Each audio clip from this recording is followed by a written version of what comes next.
আমার নবীকে একটা একটা অভিযোগ, একটা অপবাদ দিতে লাগলো। আপনি নামাজ পড়ুন। দেখুন, ইসলামের অন্যতম এবং গুরুত্বপূর্ণ আমাদের মাঝে, মানুষের মাঝে এমন এমন স্বভাব আমরা দেখি নিত্যদিন, এখন অধিক হারে দেখা যাচ্ছে। মানুষের মাঝে পশুর স্বভাব দেখা যায়।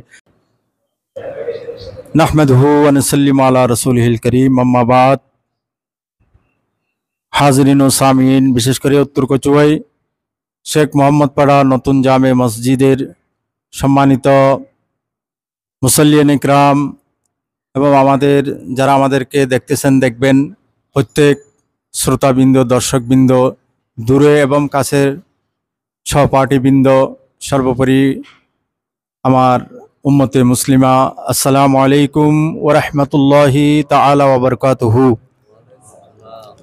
আলহামদুলিল্লাহ আজ্জা ওয়া জাল, ত্যাগের মহিমায় উদ্ভাসিত হয়ে আগামীকাল আমাদের প্রিয় মাতৃভূমি বাংলাদেশে পবিত্র কোরবানি ইয়মে নাহার অনুষ্ঠিত হবে। আশা রাখি এ বিষয়ে আল্লাহ পাক রব্বুল আলামিন আহকামুল হাকিমিন কোরআনে মজিদ ফুরকানে হামিদে অত্যন্ত সুন্দরভাবে তুলে ধরেছেন। দেখুন দর্শক শ্রোতা, পশু কুরবানির যে আসল হাকিকত, এটা যদি অর্জিত না হয় তাহলে পশু কুরবানি তো হবে, সওয়াবত পাওয়া যাবে, কিন্তু কুরবানির যে ফালসাফা, কুরবানির যে দর্শন, সেটা অর্জিত হবে না। যিনি বলুন না সুবহানাল্লাহ। পশু কুরবানির ফালসাফা হলো মানুষের মাঝে যখন মনুষ্যত্ব হারিয়ে যায়। ইনসান শব্দের দুইটা অর্থ। ইনসান শব্দের একটা অর্থ হলো নিসিয়ান মানে ভুলে যাওয়া, আর ইনসান শব্দের আরেকটি অর্থ হলো উনস মানে ভালোবাসা। এই আল্লাহর বিধান ব্যতীত, আল্লাহর আহকাম ব্যতীত, কোরআন ব্যতীত, সুন্নাহ ব্যতীত সব কিছুকে ভুলে গিয়ে মানুষ যখন আল্লাহর এবং রাসূল সাল্লাল্লাহু আলাইহি ওয়াসাল্লাম আনিত সকল বিধানকে ভালো না বাসবে, ততক্ষণ পর্যন্ত মানুষকে শরীয়তের পরিভাষায়, হাকিকতের দৃষ্টিকোণ থেকে মানুষ বলা যাবে না। তো ওই মানুষকে বলা হবে যিনি ভুলে যাবে এবং মহব্বত করবে।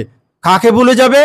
আল্লাহর আদেশ, আল্লাহর নিষেধ, আল্লাহর আদেশ পালন করে আল্লাহর নিষেধকে তরক করে এই ইনসানকে আল্লাহর হুকুম পালন করতে গিয়ে সব কিছু ভুলে যেতে হবে এবং মানুষকে মানবতার পরিচয় দিয়ে, ইনসানিয়তের পরিচয় দিয়ে মহব্বত করতে হবে। যিনি বলুন না সুবহানাল্লাহ। যদি এই দুইটা গুণে গুণান্বিত হয় তখন মানুষকে বলা হয় ইনসান, এবং এই মানুষ কোরবানির মাধ্যমে হয়ে যায় ইনসানে কামেল।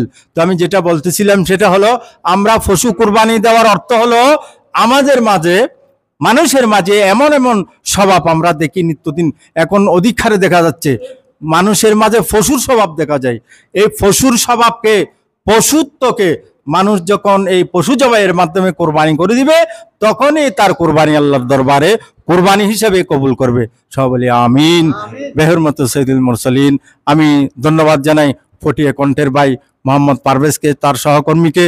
আজকে আমি ধন্যবাদ জানাই আমাদের সাথে উপস্থিত আছেন ভাই মোহাম্মদ জামাল উদ্দিন ব্যাংকার সাহেব, আজিম সাহেব, আমাদের মোজাহিদ সাহেব, ড্রাইভার হাশেম আঙ্কেল সাহেব, মোহাম্মদ শামসুল আলম, আমাদের মুসল্লি জনাব বাদশা মিয়া সাহেব।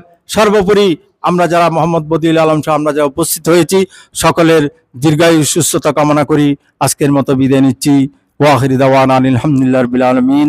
আসসালামু আলাইকুম ওয়া রাহমাতুল্লাহি তাআলা ওয়া বারাকাতুহু।